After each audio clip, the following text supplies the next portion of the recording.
Hello friends, आज अपन periodic table पढ़ेंगे। ये केमिस्ट्री का लगभग 50% कवर करती है। आपको पीरियोडिक टेबल आती है मतलब आपको 50% केमिस्ट्री बनती है। ठीक है, तो अपन लोग बेसिक से सब कुछ स्टार्टिंग से पढ़ेंगे कि सबसे पहले कौन सा एलिमेंट की खोज की गई, कौन कौन से वैज्ञानिक ने एलिमेंट खोजे। ठीक है, तो सबसे पहला था तो फास्फोरस 1669 में खोजा गया हैनिंग बोर्ड के द्वारा, पर इन्होंने क्या की, अपनी खोज को सबके सामने नहीं बताया।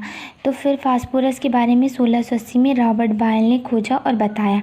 ठीक है, तो फास्फोरस की खोज सबसे पहले तत्व कौन सा खोजा गया था, फास्फोरस खोजा गया था। ठीक है, अब 1789 तक मतलब लेवोजियर के टाइम तक 33 तत्व खोज लिए गए थे। 1666 मतलब न्यूलैंड्स के टाइम तक 56 तत्व खोज लिए गए थे और 1669 मतलब मेडलीफ के टाइम तक 63 एलिमेंट्स खोज लिए गए थे और आज 118 तत्व खोज लिए गए हैं। ठीक है, तो सबसे पहले लेवोजियर का देखते हैं।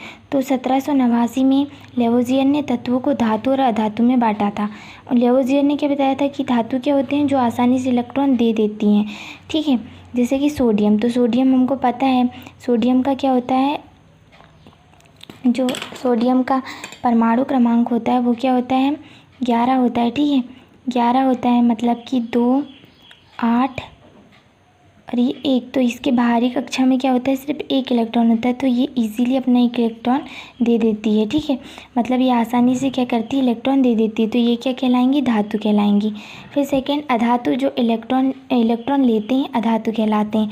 तो जो क्लोरीन है वो 1 इलेक्ट्रॉन को ले लेती है, इसलिए क्या कहलाती हैं, धातु कहलाती हैं। अब डाल्टन ने सन 1802 में डाल्टन ने तत्वों को परमाणु द्रव्यमान के आधार पर बढ़ते हुए क्रम में लगा दिया। उस समय तत्वों का नाम नहीं दिया गया था, केवल चिन्ह से पहचाना जाता था। जब डाल्टन ने क्या किया, परमाणु द्रव्यमान के आधार पर वो भी बढ़ते हुए क्रम में क्या किया, तत्वों को लगा दिया। तो इस टाइम पे क्या हुआ था, तत्वों का नाम नहीं दिया गया था। तो जैसे हाइड्रोजन को एक गोला और उसके बीच में एक बिंदु से पहचाना जाता था, एजोट को ऐसे, कार्बन को ऐसे, ऑक्सीजन को सिंपल होल से। ठीक है, तो ये ऐसे क्या किया जाता था, तत्वों को पहचाना जाता था चिन्ह के माध्यम से, कब, डाल्टन के टाइम में। फिर कौन आए, जॉन वोल्फेन डोबरनियर आए। ठीक है, तो जॉन वोल्फेन डोबरनियर जर्मन के थे। इन्होंने 1817 से तत्वों का अध्ययन करना शुरू किया। 1829 में इन्होंने 3-3 के ग्रुप बनाया और उन्हें क्या किया, ट्राइड या ट्रिक का नाम दिया। ठीक है, उन्होंने तत्वों को परमाणु द्रव्यमान के बढ़ते क्रम में रखा और बताया कि दूसरा तत्व का द्रव्यमान पहले व तीसरे तत्वों के द्रव्यमानों का औसत होता है। ठीक है, जैसे एग्जाम्पल के लिए यहाँ पर 3 एलिमेंट्स ले लिए। जॉन वोल्फेन डोबरनियर ने क्या किया, 3 तत्व लिए A B C। तो उन्होंने देखा जो B का द्रव्यमान होता है वो पहले मतलब A के द्रव्यमान और C के द्रव्यमान के औसत के बराबर होता है। ठीक है, देखो इन A + C किया, 2 से डिवाइड किया तो क्या आया, जो द्रव्यमान आया, जो द्रव्यमान निकल के आया वो किसका द्रव्यमान था, B का द्रव्यमान था। पहले त्रिक में इन्होंने लिथियम, सोडियम और पोटेशियम को लिया। उन्होंने देखा कि लिथियम का परमाणु द्रव्यमान 7 लिया, पोटेशियम का परमाणु द्रव्यमान 39 होता है। जब इन दोनों को उन्होंने क्या निकाला, औसत निकाला, तो क्या आया, 23 आया। और ये 23 क्या था, सोडियम का द्रव्यमान था। सेकंड नंबर की त्रिक में क्या लिया, कैल्शियम, स्ट्रांचियम और बेरियम लिया।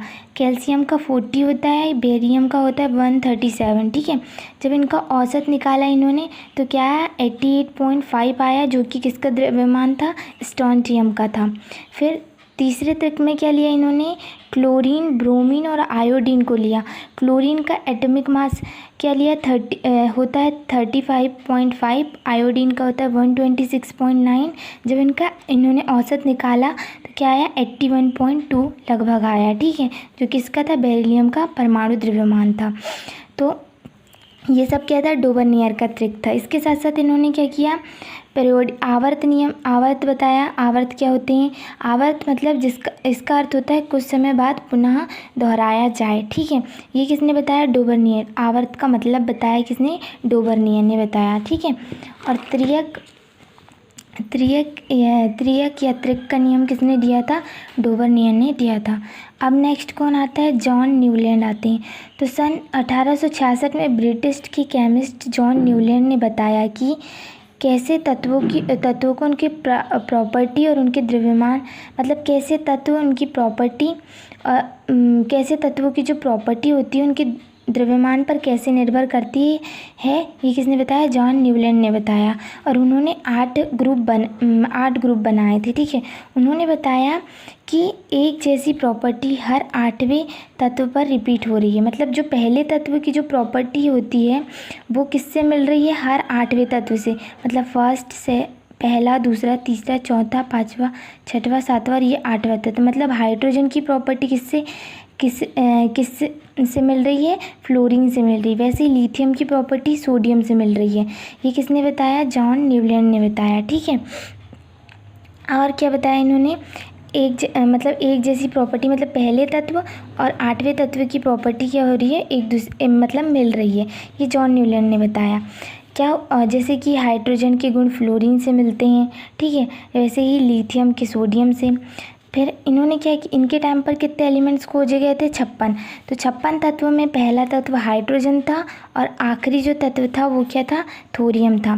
पर इनकी गलती क्या हो गई डोबर्नियर की? इन्होंने हेलोजन के साथ कोबाल्ट व निकेल को रख दिया, जिसके कारण इनका नियम क्या हो गया? फेल हो गया, क्योंकि जो हेलोजन होते हैं वो अधातु होते हैं और कोबाल्ट और निकेल जो होती हैं वो धातु होती हैं। तो उन्होंने ये गलती कर दी कि मतलब हेलोजन के बीच में क्या रख दिया? मतलब हेलोजन के साथ साथ कोबाल्ट और निकेल को रख दिया 22वें स्थान पर। इस कारण से इनका नियम फ्लॉप हो गया, इनकी टेबल फ्लॉप हो गई, ठीक है। अब उसके बाद क्या है? मेंडलीव आ गए। तो मेंडलीव की आवर्त सारणी देखते हैं, ठीक है। तो सन 1869 में मेंडलीव ने आवर्त सारणी दी, जिसे उन्होंने परमाणु द्रव्यमान के आधार पर तत्वों को रखा था। मतलब 1869 में जो मेंडलीव ने आवर्त सारणी दी उसमें उन्होंने तत्वों को परमाणु द्रव्यमान के आधार पर रखा था, ठीक है। मेंडलीव ने आवर्त नियम भी दिया। आवर्त नियम क्या था? तत्वों की भौतिक और रासायनिक प्रॉपर्टी परमाणु द्रव्यमान के आधार पर निर्भर करती है, ठीक है। और उन्होंने कैसे देखा कि जो पहले वर्ग के तत्व थे उनकी सबकी वैलेंसी +1 थी, दूसरे वर्ग के तत्वों की सबकी वैलेंसी +2 थी। अब इनका नियम कैसे फ्लॉप हो गया? मतलब इनकी टेबल कैसे फ्लॉप हुई? इनकी मेंडलीव की आवर्त सारणी की असफलता के कारण। क्या था पहला कारण? मेंडलीव ने अपनी आवर्त सारणी में खाली स्थान छोड़ दिए थे। इन्होंने क्या किए? बहुत सारी जगह पर, मैंने पूरी टेबल नहीं बनाई है, ठीक है, बहुत सारी जगह पर क्या कर दिए थे? खाली स्थान छोड़ दिए थे। जैसे एल्यूमिनियम के पास, बोरान के पास व सिलिकॉन के पास क्या कर दिए थे? खाली स्थान छोड़ दिए थे। भारी व हल्के तत्व जैसे कोबाल्ट और निकेल में उन्होंने क्या किया था? कोबाल्ट को पहले व निकेल को बाद में रखा था, जबकि निकेल क्या होता है? हल्का, तो निकेल को पहले रखना था और कोबाल्ट भारी होता है तो उसको बाद में रखना था, ठीक है। मेंडलीव अपनी आवर्त सारणी में समस्थानिकों का स्थान भी निश्चित नहीं कर पाए थे, इसलिए भी इनकी आवर्त सारणी क्या हो गई? आवर्त सारणी असफल हो गई, ठीक है। अब बात करते हैं किसकी? फिर उसके बाद कौन आया? मॉसले आए। सन 1913 में हेनरी मॉसले आए। तो मेंडलीव की कमियों को देखा उन्होंने और देखा कि मेंडलीव की आवर्त सारणी का आधार परमाणु द्रव्यमान को माना है। तो मोसले ने क्या किया? इसमें सुधार किया और सन 1913 में परमाणु क्रमांक के आधार पर नई आवर्त सारणी दी। जैसे ही मतलब हेनरी मोसले ने परमाणु क्रमांक के आधार पर आवर्त सारणी दी तो जितनी भी कमियां थी मेंडलीव की आवर्त सारणी की वो धीरे धीरे सारी खत्म हो गई। इसमें उन्होंने क्या किया? तत्वों को बढ़ते हुए परमाणु क्रम के आधार पर रखा। जैसे पहले कोबाल्ट को रखा, फिर बाद में किसको रखा? निकेल को, क्योंकि कोबाल्ट का परमाणु क्रमांक 28 था और निकेल का 29 था। समस्थानिक का क्या किया? जैसे कार्बन के 3 समस्थानिक थे पर परमाणु क्रमांक के आधार पर रखा था, तो सबके परमाणु क्रमांक क्या थे? 6 थे। तो उन्होंने 6वें नंबर पर क्या रख दिया? कार्बन को। फिर हाइड्रोजन को पहले स्थान पर रखा और बताया कि इसकी वैलेंसी +1 और -1 भी हो सकती है, ठीक है। अब मोसले की आवर्त सारणी में क्या था? वर्टिकल कॉलम, मतलब जो खड़ी लाइन होती हैं, जिनको क्या बोलते हैं हम? समूह बोलते हैं, वो 18 थे। हॉरिजेंटल कॉलम मतलब आवर्त, मतलब आड़े आड़ी आड़ी लाइन जो थी वो 7 थी। तो अगर से क्वेश्चन आया कि मोस्ले की आवर्त सारणी में कितने समूह थे और कितने आवर्त, तो 18 समूह थे और 7 आवर्त थे, ठीक है।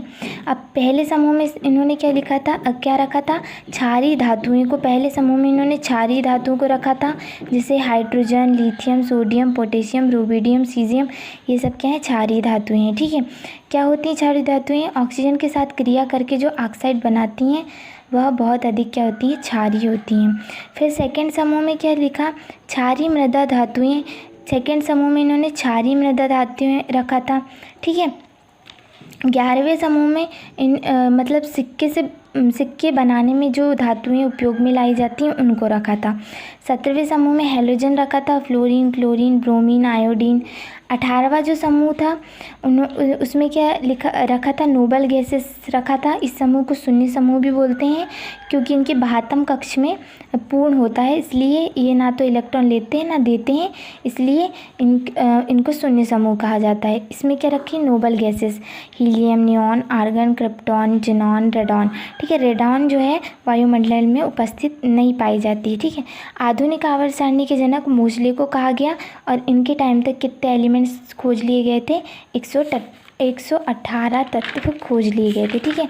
एक बार दिखा देती हूँ, आप या तो आवर्त सारणी डाउनलोड कर सकते हैं या फिर अपनी कॉपी में बना सकते हैं, ठीक है। ये थी इनकी पीरियोडिक टेबल, जिसमें इन्होंने क्या रखा था, इनकी पीरियोडिक टेबल में क्या रखा था, 18 ग्रुप्स थे और 7 आवर्त थे, ठीक है। मतलब ऐसे आवर्त कितने थे, 7 थे और 18 क्या थे, ग्रुप्स थे, ठीक है। ये थी क्या, मेंडलीव की आवर्त सारणी, जिसको अभी हम पढ़ते हैं। इसमें कितने एलिमेंट्स हैं, 118 एलिमेंट्स हैं। Thank you.